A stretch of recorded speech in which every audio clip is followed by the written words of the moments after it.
Assalamualaikum warahmatullahi wabarakatuh. Perkenalkan, nama saya Laila, mahasiswa kelas R003 dari Program Studi Pendidikan Pancasila dan Kewarganegaraan dengan NIM A1A325021. Pada kesempatan kali ini, saya akan menjelaskan isi dari jurnal yang berjudul Tradisi Pertunangan Dini di Kalangan Keturunan Suku Madura. Dalam video ini, saya akan membahas latar belakang tradisi tersebut, faktor-faktor yang melatar belakangi masih bertahannya praktik pertunangan dini, serta dampaknya terhadap kehidupan sosial dan pendidikan masyarakat Madura. Selamat menyaksikan. Jurnal ini membahas tentang tradisi pertunangan dini yang masih sering dilakukan di kalangan keturunan suku Madura. Tradisi ini maksudnya adalah kebiasaan masyarakat Madura untuk menjodohkan atau melamar anaknya sejak usia muda, bahkan terkadang sejak anak-anak atau remaja. Tujuannya beragam, mulai dari menjaga kehormatan keluarga, menghindari pergaulan bebas, hingga mempererat hubungan antara dua keluarga besar. Dalam pandangan sebagian orang Madura, tradisi ini dianggap bentuk tanggung jawab orang tua.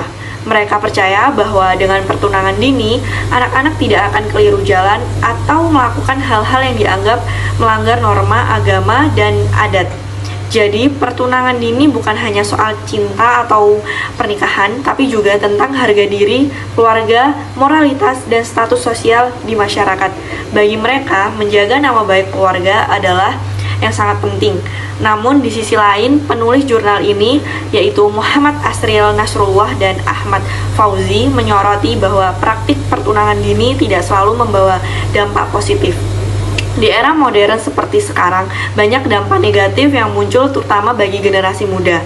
Anak yang pertunangannya sejak dini seringkali belum siap secara mental, emosional, maupun ekonomi. Mereka juga belum punya kesempatan untuk menentukan pilihan hidup sendiri, termasuk dalam hal pendidikan, karir, atau bahkan hidup. Akibatnya banyak kasus di mana pertunangan tersebut tidak berjalan baik atau berujung pada pernikahan yang tidak harmonis. Selain itu, penulis menemukan bahwa faktor ekonomi juga ikut mempengaruhi. Di sebagian keluarga Madura, pertunangan dini dianggap bisa mengurangi beban orang tua karena anak yang sudah bertunangan atau menikah tidak lagi sepenuhnya menjadi tanggungan keluarga. Ada juga alasan sosial, yaitu jika seorang anak perempuan terlalu lama tidak bertunangan, keluarga bisa dianggap gagal atau tidak laku, sehingga muncul tekanan sosial dari lingkungan sekitar. Namun, penelitian ini juga menunjukkan adanya perubahan pandangan di kalangan masyarakat Madura masa kini.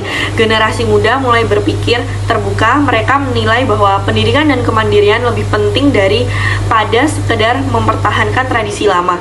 Banyak orang tua muda juga mulai sadar bahwa anak perlu matang dulu sebelum bertunangan atau menikah. Pandangan ini muncul karena pengaruh pendidikan, kemajuan zaman, serta meningkatnya pemahaman agama lebih kontekstual. Penulisan jurnal kemudian menekankan bahwa tradisi tidak harus dihapuskan, tetapi perlu disesuaikan dengan perkembangan zaman. Nilai-nilai baik dari tradisi Madura, seperti menjaga kehormatan dan mempererat silaturahmi, tetap bisa dilestarikan tanpa harus merugikan anak-anak. Misalnya, keluarga bisa tetap menjaga hubungan baik antar keluarga tanpa harus memaksakan pertunangan dini. Penulis juga menekankan perlunya peran pemerintah, lembaga pendidikan, dan tokoh agama untuk memberikan edukasi kepada masyarakat. Tujuannya agar masyarakat Madura memahami bahwa pertunangan ini bisa berdampak negatif pada masa depan anak, terutama anak perempuan yang seringkali menjadi pihak paling dirugikan. Dengan adanya sosialisasi dan pendidikan, diharapkan masyarakat bisa menemukan cara baru untuk menjaga adat istiadat, tetapi tetap melindungi hak dan masa depan generasi muda. Kesimpulannya, jurnal ini menggambarkan bahwa tradisi pertunangan dini adalah bagian dari identitas budaya Madura, namun praktik ini kini mulai bergeser. Masyarakat modern cenderung lebih kritis dan realistis. Mereka ingin tetap menjaga nilai-nilai adat, tetapi juga ingin memberi kebebasan dan kesempatan bagi anak-anak mereka untuk menentukan hidupnya sendiri. Dengan kata lain, jurnal ini mengajak kita untuk tidak serta-merta menolak tradisi lama, tetapi juga tidak membiarkannya berjalan tanpa penyesuaian. Yang dibutuhkan adalah keseimbangan antara pelestarian budaya dan pelindungan generasi muda, supaya nilai-nilai luhur tetap terjaga, namun tidak menghambat perkembangan manusia dan pendidikan di masa kini. Semoga penjelasan ini dapat menambah wawasan kita semua mengenai bagaimana budaya lokal dapat mempengaruhi pola pikir dan perilaku sosial masyarakat. Baik, sekian dan terima kasih. Wassalamualaikum warahmatullahi wabarakatuh.